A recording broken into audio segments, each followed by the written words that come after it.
বিসমিল্লাহির রহমানির রহিম। আসসালামু আলাইকুম। নিজলকের পক্ষ থেকে সবাইকে স্বাগতম। তো বন্ধুরা, দেশ এবং দেশের বাইরে যে যেখান থেকে আমার এই আজকের ভিডিওটি দেখতেছেন, আশা করি সবাই ইনশাআল্লাহ ভালো আছেন, ভালো থাকবেন সবাই, এটাই কামনা করি। তো বন্ধুরা, আমি আজকে আপনাদের সাথে শেয়ার করব কিভাবে 48 ইঞ্চি বডি কামিজ কাটিং করতে হয়। তো পুরো ভিডিওটা যদি আপনি দেখেন তাহলে কিন্তু সব বডির জন্য কিন্তু আপনি শিখে নিতে পারবেন। 36 থেকে এই যে 50 বডি পর্যন্ত আপনি শিখে নিতে পারবেন কিভাবে কামিজ কাটিং করতে হয় খুব সহজ নিয়মে। তো প্রথমে কাপড়টাকে আমি 2 পার্ট করে মেলে নিছি। এখানে কিন্তু 2.5 বহরে টোটাল আমি 2.5 গজ কাপড় নিছি, হাতার কাপড় সহ।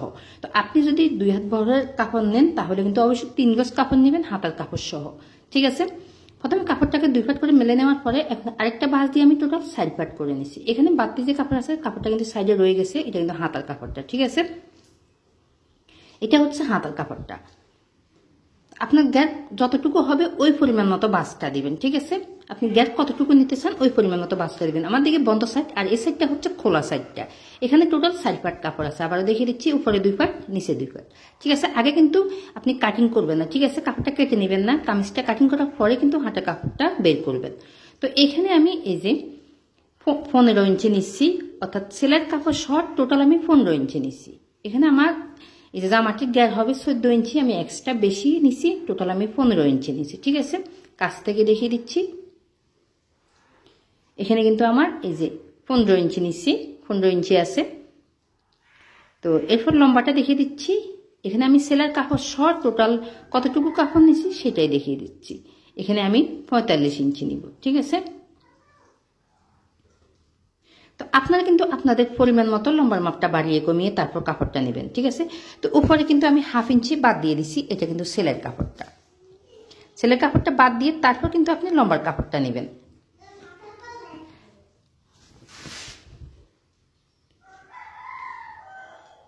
তো এখানে আমার এই জামাটির লম্বাটা হবে হচ্ছে 44 ইঞ্চি, ঠিক আছে।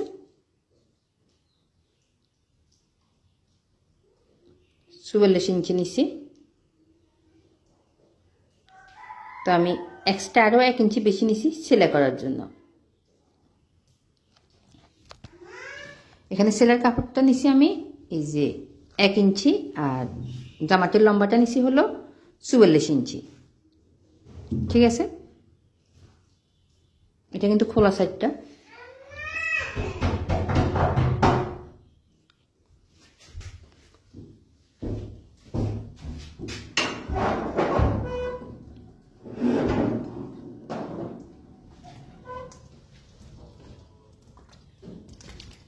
উপরের দিকে আমি কর্নারে এখানে কিন্তু এই যে 1 ইঞ্চির মতো উপরের দিকে ডাউন করে দিছি, অর্থাৎ দাগ টেনে দিছি। তারপর এরকম একটা শেপ স্কেল থাকলে আপনাদের কাছে শেপ স্কেলটা দিয়ে এভাবে করে দাগ টেনে দিবেন, ঠিক আছে। তো কর্নারে কিন্তু উপরের দিকে 1 ইঞ্চি না দিলে তাহলে কিন্তু আপনি যখন জামাটা পরবেন তখন কিন্তু নিচের দিকে কর্নারগুলো ঝুলে থাকবে, ঠিক আছে। তাহলে দেখতে কিন্তু ভালো লাগবে না। তো এই জন্য উপরের দিকে 1 ইঞ্চির মতো দিবেন। তো আমি এখানে গ্যারের জন্য টোটাল 14 ইঞ্চি নিছি, আর এক্সট্রা 1 ইঞ্চি বেশি নিছি সেলাই করার জন্য। তাহলে কিন্তু টোটাল কত নিছি, 15 ইঞ্চি নিছি। তো এখন আমি এই যে গলা এবং কাঁধের জন্য ফুট গলাটা অর্থাৎ নিছি 7.5 ইঞ্চি। অনেকে কিন্তু কাঁধের পিছনের দিকটা অনেক চড়া থাকে, এই জন্য কিন্তু 7.5 ইঞ্চি নিতে হয়। আর জামাটার বডিও 48 ইঞ্চি, এই জন্য কিন্তু আমি 7.5 ইঞ্চি নিছি। আপনার জামার যদি বডি 36, 34 এরকম হয় বা 37 হয় তাহলে কিন্তু অবশ্যই এই বা 38 হয় তাহলে কিন্তু 6.5 ইঞ্চি নেবেন। আর 38-এর উপরে আপনার 42 বডি পর্যন্ত এই বা 44 বডি পর্যন্ত আপনি 7 ইঞ্চি নেবেন, ঠিক আছে। তো এরপর এখানেও কিন্তু আমি 7.5 ইঞ্চিতে একটা দাগ দিচ্ছি। তো একটা বক্স তৈরি করে নিলাম। এরপর 3.5 ইঞ্চিতে একটা দাগ দেব। এখানে দাগটা দিলে আপনার এই যে আপনি যখন আর মহলের এখানে এই যে দাগটা দিবেন তখন কিন্তু দাগটা পারফেক্ট হবে। তো এরপর এই যে তাল ফাটের জন্য 1 ইঞ্চিতে একটা দাগ দিলাম, আর এখানে 1.5 ইঞ্চি নিচ্ছি। আপনি যদি 2 দিকে সমান গলা দিতে চান তাহলে কিন্তু তাল ফাট কাটিং করবেন না, ঠিক আছে। তো এরপর গলার মাপটা নিব। এখানে গলাটা আমি এই যে 3 ইঞ্চি থেকে 2 সুতা কম দিচ্ছি, 3 ইঞ্চি পুরোটা নিয়ে নেই, ঠিক আছে। আপনি যদি এভাবে করে জামার ভিতর এই যে কাটিং করেন, পট্টি দিয়ে সেলাই করেন তাহলে কিন্তু 3 ইঞ্চি থেকে 2 সুতা কম দিবেন। পিছনে এই যে সামনের গলাটা আমি এই যে 6 ইঞ্চি দিচ্ছি, আর পিছনের গলাটা 5 ইঞ্চি নিচ্ছি। আপনি যদি বক্রম দিয়ে সেলাই করেন তাহলে কিন্তু 3 ইঞ্চি নেবেন, ঠিক আছে। এরপর এদিক থেকেও আমি 3 ইঞ্চি থেকে 2 সুতা কম দিয়েছি।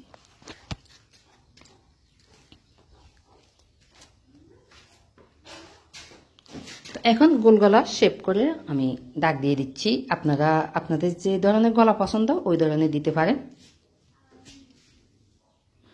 আপনি কিন্তু এই যে কামিজের ভিতর এভাবে গলা না কাটিং করে আপনি বকন দিয়ে সেলাই করবেন, ঠিক আছে? তাহলে কিন্তু গলাটা অনেক স্ট্রং হয়, সুন্দর হয়, ঠিক আছে? আমি বোঝানোর জন্য কিন্তু আপনাদেরকে দাগটা দিলাম। তো এখানে এই যে হিপের এখানে হিপ পর্যন্ত আমি 13 ইঞ্চি নিছি, ঠিক আছে? আর মাঝখানে 6 ইঞ্চিতে একটা দাগ দিলাম, অর্থাৎ সমান মাঝে এই যে একটা দাগ দিলাম। এখানে 13 ইঞ্চি নিছি, আমি উপর থেকে দিচ্ছি 20 ইঞ্চি, ঠিক আছে?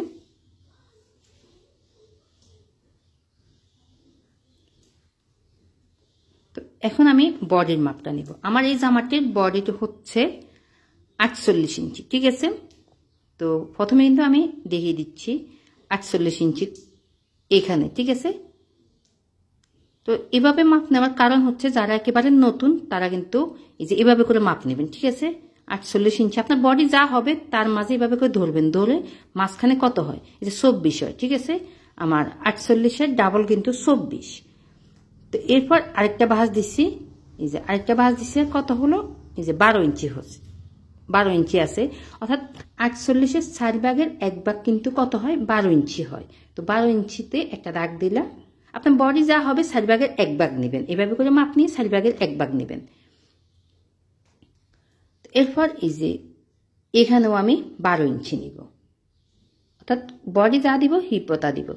তো বন্ধুরা এখানে কিন্তু আপনি বেশি কাপড় নেবেন না, হিপের এই যে এখানে বেশি কাপড় নেবেন না, তাহলে কিন্তু আপনার গাঁটটার সেলাইটা সুন্দর হবে না। আপনি 1 ইঞ্চি থেকে 2 সুতা কম নেবেন, ঠিক আছে? 1 ইঞ্চি পুরোটাও নেবেন না, তাহলে কিন্তু আপনার গাঁটটা সেলাই করতে অনেক সুন্দর হবে, আপনি পারফেক্টভাবে সেলাই করতে পারবেন। তো এরপর বডিতে যা হবে আপনার কোমর অর্থাৎ ফ্যাটেও এই ফ্যাটে কিন্তু তার 4 ইঞ্চি কম দিবেন। বডিতে যা হবে তার থেকে আপনি ফ্যাটের এখানে 4 ইঞ্চি কম দিবেন। তাহলে আমার বডি ছিল 48, আমি 4 ইঞ্চি কম দিলে হয় 44 ইঞ্চি। তো এইভাবে করে 44 ইঞ্চির ভিতর আমি ফিতাটাকে ধরলাম, ধরার পরে কত হয় এই যে 22 ইঞ্চি হয়, মাঝে কিন্তু 22 ইঞ্চি হয়। তো 22 ইঞ্চিতে আরেকবার ভাঁজ দিয়েছি, একটা ভাঁজ দেওয়ার পরে হয়েছে আমার কত 11 ইঞ্চি, অর্থাৎ 44-এর 4 ভাগের 1 ভাগ কিন্তু 11 ইঞ্চি হয়, ঠিক আছে?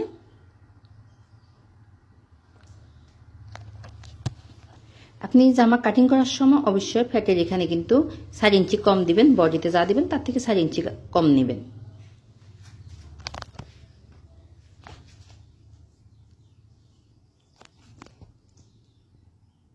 তারপর এই যে শেপ এক্সেলটা দিয়ে এভাবে করে দাগটা মিলিয়ে দিবেন।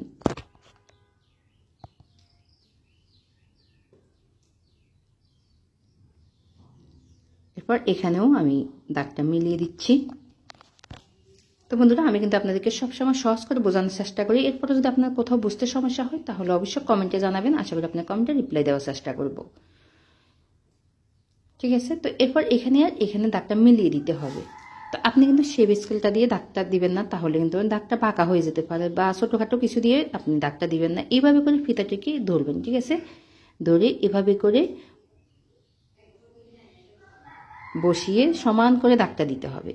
এখানে যদি দাগটা সোজা হয় তাহলে কিন্তু আপনি গ্যাস সেলাই করার সময় কোনো সমস্যা হবে না, খুব সহজে আপনি সেলাই করে নিতে পারবেন।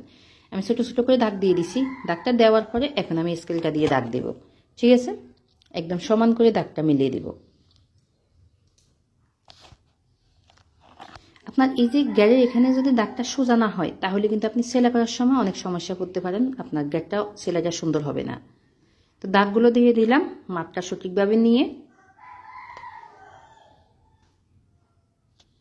তো এখন আমি দাগ অনুসারে জামাটি কেটে নিব, ঠিক আছে? আমি কিন্তু গলাটা কাটিং করব না, আমি বক্রম দিয়ে সেলাই করব, এই জন্য কিন্তু গলাটা কাটিং করব না। তো আপনারা সবসময় বক্রম দিয়ে সেলাই করার চেষ্টা করবেন, আর যদি পট্টি দিয়ে যে সেলাই করেন তাহলে গলাটা আগে কেটে নেবেন। আমি যেভাবে দেখিয়ে দিচ্ছি ওইভাবে কিন্তু কেটে নেবেন, ঠিক আছে? এরপর এই যে এখানে সাকানগুলো দিয়ে দিতে হবে। এখানে সাকানগুলো না দিলে আপনি সেলাই করার সময় কিন্তু আপনি মাপগুলো বুঝবেন না, বুঝতে পারবেন না, ঠিক আছে? সাকানগুলো দিয়ে দিবেন। তো এরপর এই যে এখানেও কিন্তু কেটে নিতে হবে। তো আমি এই যে গলা কীভাবে সেলাই করতে হয় নেক্সট ভিডিওতে আপনাদের দিব, আপনারা দেখে শিখে নিতে পারবেন, ঠিক আছে? আপনি পট্টি দিয়ে সেলাই করলে এই যে এইভাবে করে কেটে নিতে পারেন। আর যদি কীভাবে কাটিং করতে হয় সেটা না জানেন তাহলে অবশ্যই কমেন্টে জানাবেন। আশা করি কমেন্টে রিপ্লাই দেওয়ার চেষ্টা করব, বোঝানোর চেষ্টা করব, নেক্সট ভিডিও দেওয়ার চেষ্টা করব। তো এখন আমি তালফাট কাটিং করব, ঠিক আছে। আপনারা যদি এই যে সমান গলা দিতে চান দুই দিকে তাহলে কিন্তু তালফাট কাটিং করবেন না, আর যদি সমান গলা না দেন তাহলে তালফাট কাটিং করবেন। তো এটাই হচ্ছে হাতার কাপড়টা, মাঝখানে কিন্তু জোড়া হবে, ঠিক আছে। তো আমি মাঝখানে জোড়াটা দিব না, এই যে এইভাবে করে একটা ভাঁজ দেবো। অনেকের হাতার কাপড় এরকমই থাকে, আপনারা যদি দেখেন তাহলে কিন্তু শিখে নিতে পারবেন। তো এখানে আমার কতটুকু হবে সেই মাপটাই প্রথমে কাপড়টা নিয়ে নিব। তো আমার এখানে এই যে 7.5 ইঞ্চি আছে, ঠিক আছে। এই অর্থাৎ আর মহলে 7.5 ইঞ্চি আছে, আর মহলে যা থাকে তার থেকে সবসময় 2 ইঞ্চি কাপড় এক্সট্রা বেশি নেবেন। তো আমি এখানে 9.5 ইঞ্চি নিছি। তো এখানে হাতার লম্বাটা 17 ইঞ্চি হবে। সেলাই কাপড় সব টোটাল 17 ইঞ্চি নিছি, আপনারা আপনাদের পরিমাণ মতোই নেবেন, বাড়িয়ে কমিয়ে। তো এখন এই যে নিচে 1 ইঞ্চি বাদ দিয়ে দিলাম, আর 1/2 ইঞ্চি সেলাই করার জন্য আছে। তো এখন দাগ অনুসারে কেটে নিব, কেটে সমান করে দেখিয়ে দিব কিভাবে। এই যে এখানে যেটুকু জোড়া লাগবে ওইটা আমি কেটে নিব অফ ক্যামেরায়। তো আমি অফ ক্যামেরায় এই যে জোড়া কাপড়টা কেটে নিয়েছি, ঠিক আছে। কেটে নেওয়ার পরে এইভাবে করে বসাতে হবে কাপড়গুলোকে। তা আমার কাছে মনে হয় আপনি জোড়াগুলো আগে দিয়ে দিবেন, জোড়াগুলো দেওয়ার পরে কিন্তু হাতাটা সঠিক নিয়মে কাটিং করে দিবেন, তাহলে কিন্তু আপনার হাতাটা কাটিং করে একদম পারফেক্ট হবে। তা আমি আপনাদের বোঝানোর জন্য কিন্তু হাতাটা আগে কাটিং করে দেখিয়ে দিচ্ছি। এভাবে করে সমান করে এই যে কাপড় উপরে বসাবেন, ঠিক আছে।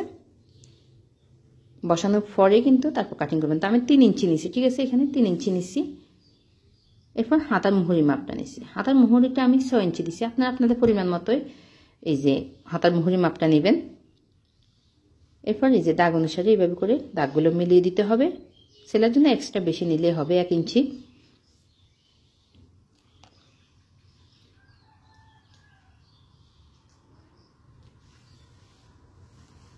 তো এই যে এভাবে করে কেটে নিতে হবে। তো আপনি যদি তালপাট কাটিং করতে চান আপনি প্রথমে কাপড়গুলো জোড়া দিয়ে দিবেন, জোড়া দেওয়ার পরে কিন্তু এই যে এইভাবে করে দাগগুলো দিয়ে তালপাটটা কাটিং করে নেবেন, ঠিক আছে। তো কীভাবে সেলাই করবেন সেটা দেখিয়ে দিচ্ছি।